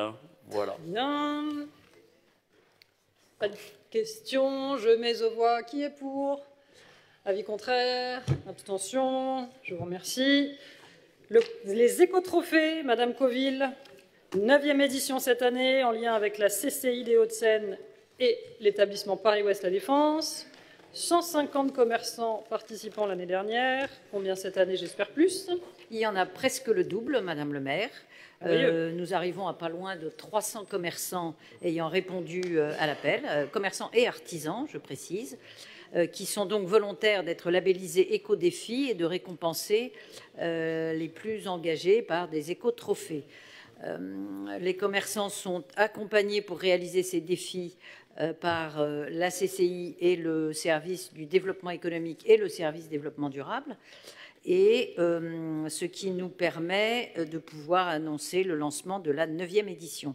Je rappelle que les 4 critères qui définissent cette labellisation sont regroupés autour de sujets d'énergie, de mobilité, d'engagement sociétaux et de lutte contre le gaspillage. Le petit nouveau-né de cette année, c'est la charte anti-gaspillage. Nous avons actuellement, je crois, presque une trentaine. Voilà, je demande à une trentaine de commerçants et d'artisans qui ont accepté de signer la charte d'engagement de lutte contre le gaspillage alimentaire, mais pas que. Je précise que cette charte a été proposée par la ville, votée en conseil municipal. L'année dernière, elle avait été lancée lors de l'écotrophée, et cette année, nous aurons donc le plaisir de récompenser les entreprises qui signent cette lutte contre le gaspillage alimentaire. Merci. Des questions, des observations? Il n'y en a pas. Je mets aux voix. Qui est pour? Avis contraire? Abstention? Il n'y en a pas. Je vous remercie. Monsieur Weiss, l'actualisation du règlement d'attribution des subventions municipales aux associations. 2 petites choses qui changent. Pardon. Une reconduction effectivement de ce qui prévalait jusqu'à présent. Néanmoins, on a intégré un contrat d'engagement républicain aux associations qui bénéficieront d'une subvention municipale. Ça aussi, c'est la loi. Et un petit changement aussi sur le calendrier d'instruction des demandes. On leur demande de déposer leurs demandes un petit peu plus tôt pour qu'on puisse bien les intégrer au budget. Pas de difficulté, je mets aux voix qui est pour. Avis contraire, abstention, il n'y en a pas, je vous remercie. Monsieur Buono, la 38, fixation de la redevance d'exploitation du pavillon américain du Parc des 5 continents Jacques Chirac, en vue de sa réexploitation après plusieurs années. Oui, Madame le maire, mes chers collègues, le Parc des 5 continents de Jacques Chirac dispose d'un petit bâtiment, le pavillon américain, permettant l'exercice d'une activité de type buvette ou petite restauration. L'objet de la délibération a pour objet de définir un montant, la redevance mensuelle d'exploitation du pavillon, estimée à 300 €, charges comprises mensuelles. Voilà, c'est l'objet de la délibération. Très bien. Pas de questions. Monsieur Robert? Ah non, c'est pour la suivante. Je mets aux voix. Qui est pour? Avis contraire, abstention, il n'y en a pas, je vous remercie. Monsieur Robert. Allez, peut-être que là, on va voter votre délibération à l'unanimité. Allez-y, monsieur Robert. J'espère. Bien, donc l'actualisation des tarifs de vente des denrées aux cafétérias du Conservatoire Maurice Ravel, du Centre culturel L'Escale et du Centre aquatique de Levallois. Les tarifs n'ont pas évolué depuis 2016. Vous savez tous qu'on est quand même dans un contexte inflationniste et donc il y a quelques tarifs, pas tous, loin de là, mais certains tarifs qui vont être réévalués légèrement à la hausse, de manière également à pouvoir facturer le coût complet de la prestation et non plus seulement les denrées. Voilà. Des questions? Je pense que c'est mal barré, monsieur Robert. Je mets aux voix. Qui est pour? Avis contraire? Abstention? Il n'y en a pas, je vous remercie. Adopté à l'unanimité. Bravo, monsieur Robert. La 40. Merci, madame le maire. C'est très bien, parce que c'était hyper bien expliqué. La rectification de la tarification du CAL. On avait fait une petite boulette la dernière fois, il faut dire les choses. Exactement. Puisque le ticket de 10 entrées était plus cher que 10 entrées à l'unité. Non, le forfait 10 entrées voilà, était plus cher que 10 entrées à l'unité. Tout à fait. Et donc, il est proposé de faire en sorte que les 10 entrées coûtent légèrement moins cher que 10 fois une entrée, en baissant à 10 € de moins les 10 entrées, à la fois pour les salariés levalloisiens et les non-levalloisiens. Tous les autres tarifs restent inchangés. Et aucun impact pour les usagers. Je mets aux voix. Qui est pour? Avis contraire? Abstention? Adopté à l'unanimité. Madame Bourdet-Matisse, le renouvellement de la convention qui nous lie avec l'Institut médico-éducatif 6 à Pédia, qui nous permettent d'accueillir à l'école Buffon une classe pour enfants porteurs d'autisme. Mais vous êtes merveilleuse, vous avez tout dit. C'est un renouvellement de convention. Je préciserai que nous sommes 3 villes simplement dans les Hauts-de-Seine à accueillir cette classe d'autistes. C'est bien, il faut s'enorgueillir de cela. Voilà, ça se passe très bien. Il y a 6 enfants qui souffrent d'autisme. Voilà. Qui sont accueillis dans cette classe. Et qui sont à Buffon. Voilà. Ok, pas de difficulté, très bien. Je mets aux voix. Qui est pour? Avis contraire, abstention, il n'y en a pas. Adopté à l'unanimité. Monsieur Weiss. Ah, on va prendre un mot ce soir. Le plan de désherbage à la médiathèque. Et ça alors? Alors, il ne s'agit pas de jardinage, mais effectivement, on parle de désherbage. C'est quand, des livres, effectivement, on a dans une bibliothèque, il y a beaucoup d'ouvrages. Alors, certains ne répondent pas forcément aux attentes, aux nouvelles attentes des lecteurs. Et puis, certains sont en mauvais état. Du coup, on fait un inventaire régulier. Et là, il s'agit de les sortir de la collection et en fonction de leur état, soit de les donner à des associations pour une seconde main, soit carrément de les détruire s'ils sont vraiment en très mauvais état. Merci, monsieur Weiss. Je mets aux voix. Qui est pour? Avis contraire, abstention, il n'y en a pas. Le SRH, notre SRH qui est maintenu, le Salon du roman historique, le 7 juillet, malgré le second tour des élections. Oui, mais avec Nathalie Saint-Cric. Allez-y, monsieur Weiss, avec Nathalie Saint-Cric en présidente. Effectivement, on aura Nathalie Saint-Cric, donc elle pourra nous faire des commentaires, mais le soir même. Comme d'habitude, comme tous les ans, et effectivement, nouveauté depuis ce mandat, le SRH tient dans le parc de la Planchette, parce que ça a été une vraie attente des Levalloisiens et ça a été un vrai succès depuis que c'est dans ce cadre-là, sur 2 jours, qui était aussi une demande du Centre national du livre. Et puis, on intègre un maximum de libraires de la ville. Cette délibération permet aussi de créer une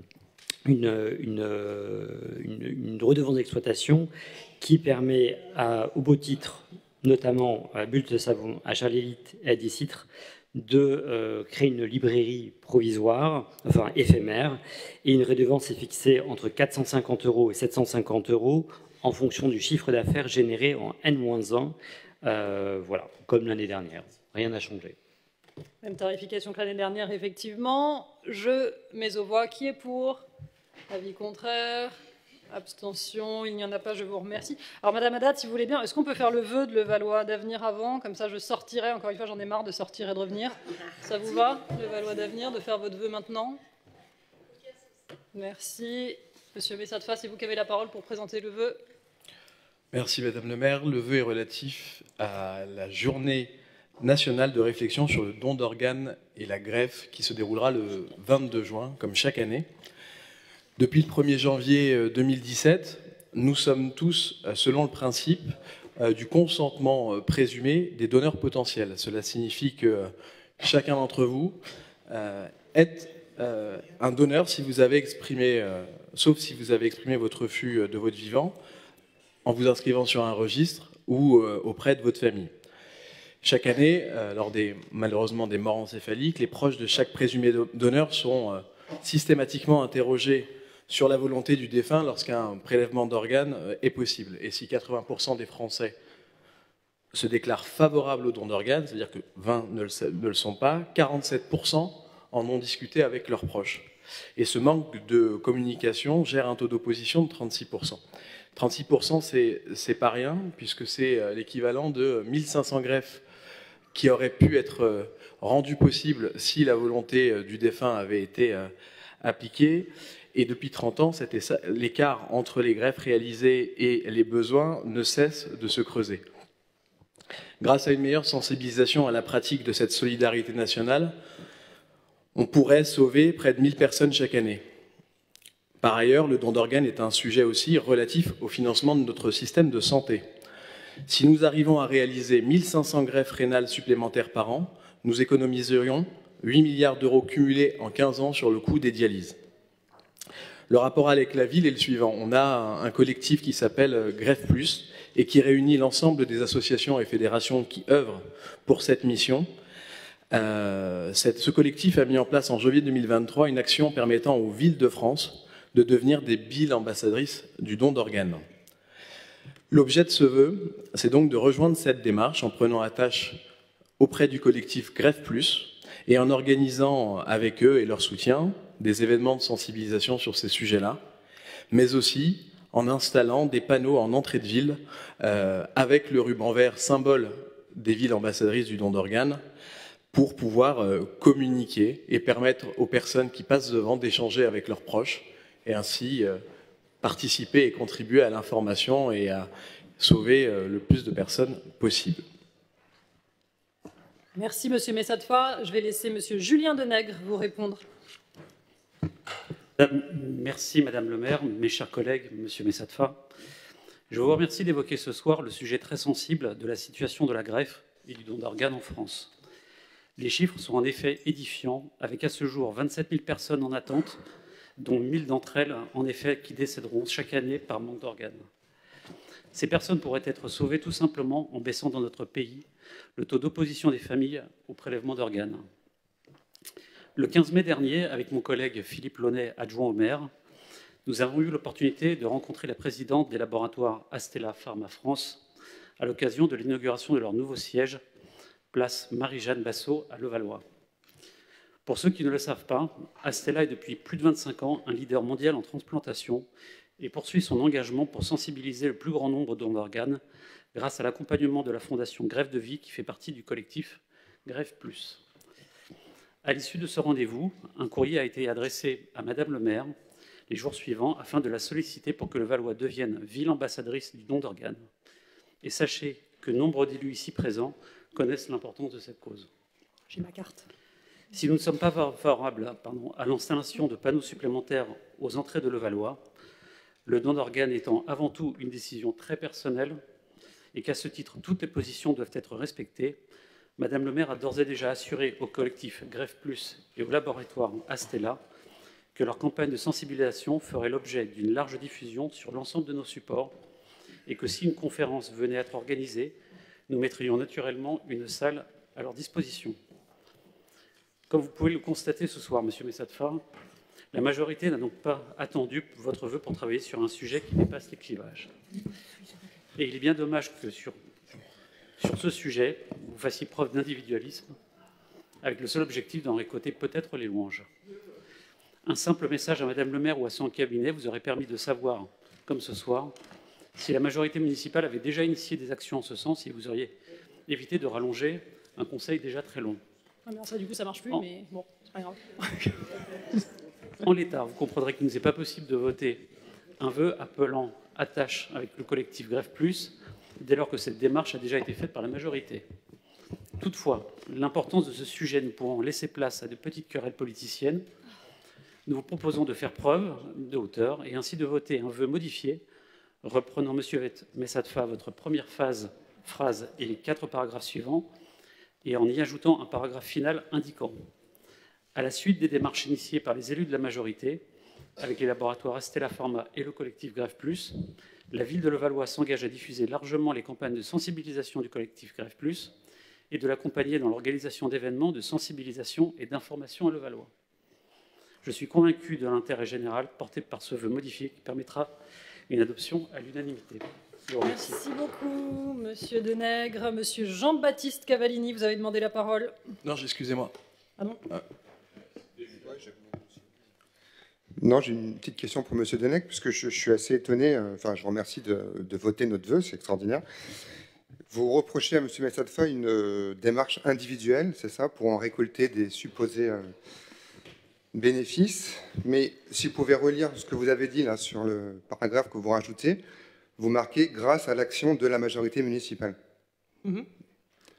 Alors que nous, justement, on se met dans un, comment dire, dans une logique globale. En fait, c'est le conseil municipal qui fait ça. Donc, vous ne pouvez pas à la fois nous reprocher d'essayer de tirer la couverture à nous, ce qui, sur un vœu comme ça, est un peu ridicule, et à côté de ça, rajouter un paragraphe dans lequel vous vous mettez en avant, vous seulement, quoi. Enfin, je ne comprends pas bien la logique, en fait. Je comprends votre point de vue. Monsieur Messatfa? Non, tout a été dit. Et après, je pense que l'apport de Monsieur Cavallini parle de lui-même. L'objectif pour nous est de voter ce vœu et je ne vois pas où est la querelle politicienne dans ce cadre-là. On parle d'un sujet sérieux. Alors, très bien. Bien sûr, on parle d'un sujet sérieux. Simplement, la proposition que nous vous faisons et que Monsieur Denègre vous a formulée, c'est qu'on ne va pas voter un vœu nous demandant... Voilà. Ah d'accord, pardon, je n'avais pas compris. D'accord. D'accord. Donc, d'accord, pardonnez-moi. Réflexe. Pardon. Réflexe. Alors, du coup, on reprend le début, Monsieur Messatfa, du vœu proposé par votre groupe, comme l'a dit Monsieur Denègre. Donc, nous reprenons la première phrase et les 4 paragraphes suivants, et nous ajoutons un paragraphe final qui dit qu'à la suite des démarches initiées par la majorité, avec les laboratoires Astella Pharma et le collectif Grève Plus, que M. Denègre et Launay ont reçu, la ville de Levallois, tout le monde, s'engage à diffuser largement les campagnes de sensibilisation du collectif Grève Plus et de l'accompagner dans l'organisation d'événements et de sensibilisation et d'information à Levallois. Nous mettrons évidemment une salle à disposition s'ils souhaitent le faire, comme nous avons pu le faire avec d'autres causes telles les AVC, etc. Monsieur Messatfa, c'est bon pour vous et votre groupe? Tout sera bon. Mais on a encore une petite requête, c'est que vous enlevez de ce vœu les panneaux. Oui. Et les panneaux, ce ne sont pas des panneaux où on voit des choses horribles, c'est un panneau avec un ruban vert écrit « Ville ambassadrice du don d'organes ».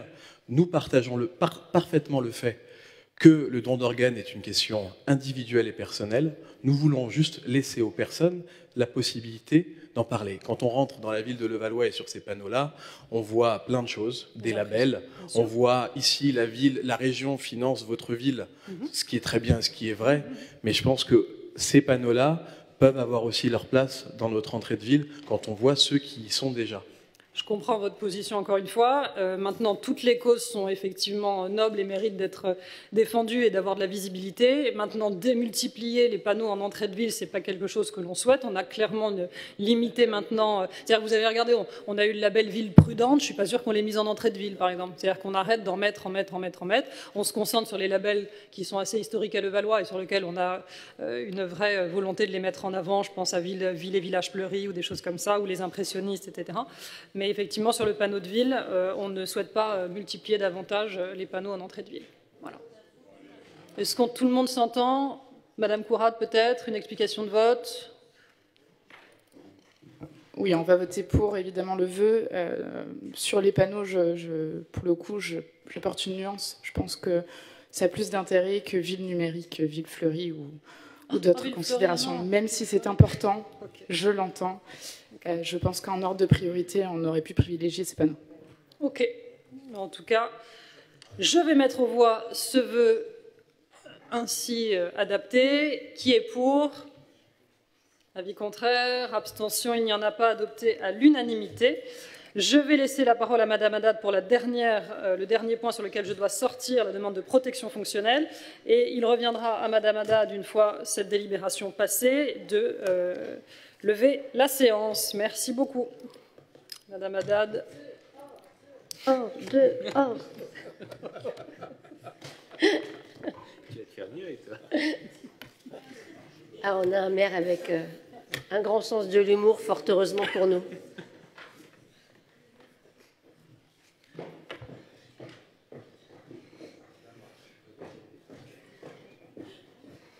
Ah, ça rigole à ma droite, hein. Bon, c'est un sujet assez classique, cette dernière délibération. On connaît tous le droit des agents et des élus au bénéfice de la protection fonctionnelle lorsque, dans l'exercice de leurs fonctions, ils sont confrontés à des injures, des violences, diffamations, etc. Aujourd'hui, beaucoup sur le support Internet, naturellement. Madame le maire avait été victime d'injures, et pas qu'elle, c'était le fonctionnement de la ville en général, avec des attaques tant sur les prétendus dysfonctionnements des services que du comportement des agents, que des propos injurieux. Elle avait donc déposé, il y a fort longtemps, en janvier 2022, une plainte au nom de la ville, et le parquet, lorsqu'il a un petit peu instruit cette plainte, a considéré que ce n'était pas au nom de la ville que la plainte devait être déposée, mais que les propos portaient atteinte à son intégrité et à son honneur, et à son honneur, et donc que la plainte devait être déposée à son nom et non au nom de la ville. Donc Madame le maire a demandé, comme elle en a parfaitement le droit, le bénéfice de la protection fonctionnelle. Ça a été transmis en préfecture, les membres du conseil en ont été informés. Aujourd'hui, elle l'a obtenu, bien évidemment, au terme des articles du CGCT. Et aujourd'hui, cette délibération consiste à maintenir cette protection fonctionnelle. Voilà, j'imagine qu'il n'y a pas vraiment d'opposition sur cette délibération. Pas de questions? Non, je vous remercie. Si, Ah oui, mais je ne suis pas une habituée. Monsieur Jean-Baptiste Cavallini. C'est de là-bas qu'il faut le faire. Oui, moi je peux rien faire. David, oui. T'appuies sur le bouton. Et moi j'étais. Merci beaucoup. Juste une simple petite question. Dans le libellé de la délibération, vous avez marqué « Considérant que la protection fonctionnelle est un droit accordé aux élus municipaux », sans autre précision. La dernière fois qu'on a eu à voter pour ça, ou en tout cas lorsque Madame Conrad, qui est une élue d'opposition, avait demandé cette protection fonctionnelle, le conseil municipal a voté contre, parce que c'était illégal. C'est ce que vous nous aviez dit. Donc ma question, c'est est-ce que la rédaction telle qu'elle est faite aujourd'hui prouve que finalement vous revenez dessus et que vous acceptez de donner cette protection fonctionnelle à l'opposition? Non. Ou alors, est-ce qu'on peut changer la rédaction pour que ça soit cohérent? La parole. Élu avec délégation, donc Madame le maire, comme vous n'aviez pas de délégation, me semble-t-il. Voilà. C'était une instruction donnée par le préfet, et donc vous avez préféré ne pas prendre de risque et faire revoter la délibération, où cette fois vous aviez voté contre. Donc, si on reste là-dessus, est-ce qu'on peut changer à ce moment-là l'intitulé de la rédaction telle qu'elle est faite? Et auquel cas, bien sûr, on la voterait, mais on ne peut pas voter en l'état quelque chose qui est factuellement faux. Vous n'allez pas voter pour accorder la protection fonctionnelle à un maire injurié, si je comprends bien. Pardon? Alors, moi, Madame Haddad, renseignez-vous, j'ai toujours voté pour. C'est normal, quand un élu se fait insulter ou violenter ou quoi que ce soit, qu'il a besoin de la protection fonctionnelle, il n'y a aucun problème, on a toujours voté pour. Là, en l'occurrence, je vous dis juste que tel que c'est rédigé, c'est faux. D'après vous, puisque là, vous dites que tous les élus municipaux ont le droit à la protection fonctionnelle. Bonsoir à tous. Vous voulez qu'on rajoute élu avec délégation? C'est ça votre question? Parce que...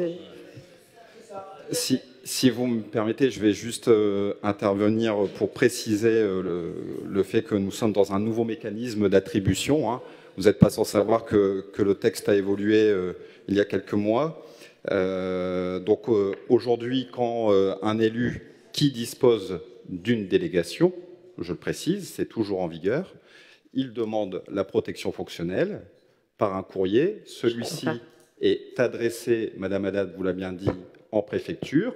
Une information est faite aux 49 conseillers municipaux, ça a été le cas, et de fait, elle est déjà acquise. Derrière, il y a un nouvel élément qui a été ajouté. Auparavant, on devait octroyer par une délibération la protection fonctionnelle. Aujourd'hui, il faut faire une information en conseil municipal et confirmer le maintien de celle-ci. Voilà, c'est l'objet de cette délibération. Alors, aucun problème, nous, il n'y a pas de souci, c'est très clair. Je vous dis juste, ce n'est pas ce qui est marqué dans la délibération que vous nous soumettez maintenant. Vous vous souvenez en revanche, Monsieur Cavallini, que nous avions, nous, voté cette délibération au profit de Mme Courade? Oui, on a revoté contre. Enfin, vous aviez revoté contre. C'est parce qu'on a eu une réponse de la préfecture qui nous a demandé de retirer cette délibération. Voilà, c'est assez simple. Hein. Donc effectivement, nous avions soutenu notre collègue lorsqu'elle avait demandé la protection fonctionnelle. Excusez-moi, Monsieur De Crepes, il n'y a aucun reproche dans ce que je suis en train de vous dire. Bon, écoutez, il n'y a pas de reproche, je vous demande juste... Non, mais c'est bon, on va en terminer. Je suis en train de vous donner la réponse. Le préfet les services du préfet nous ont dit que cette délibération n'était pas valable et donc nous avons retiré la protection fonctionnelle. Le débat est clos.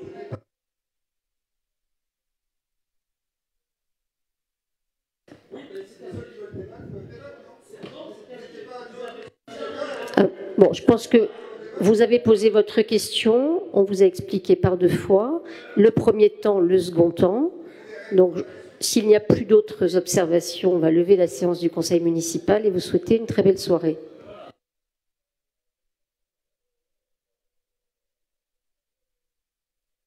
Je vais trop vite, j'ai pas l'habitude de clôturer une séance du conseil. Ah, je crois que j'ai une autre question de Madame Courade.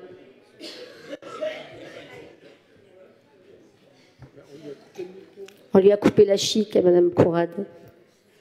Est-ce qu'on pourrait lui donner le micro?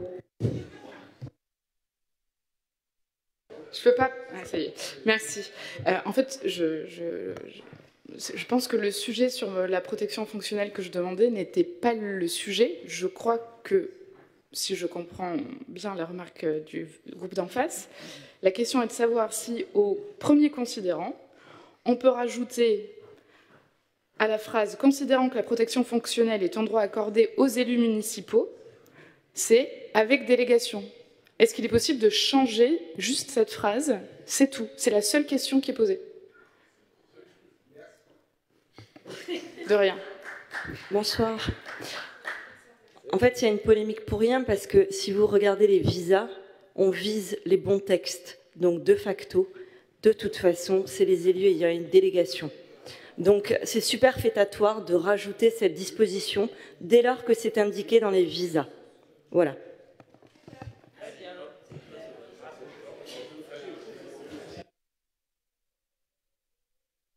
Ah, voilà.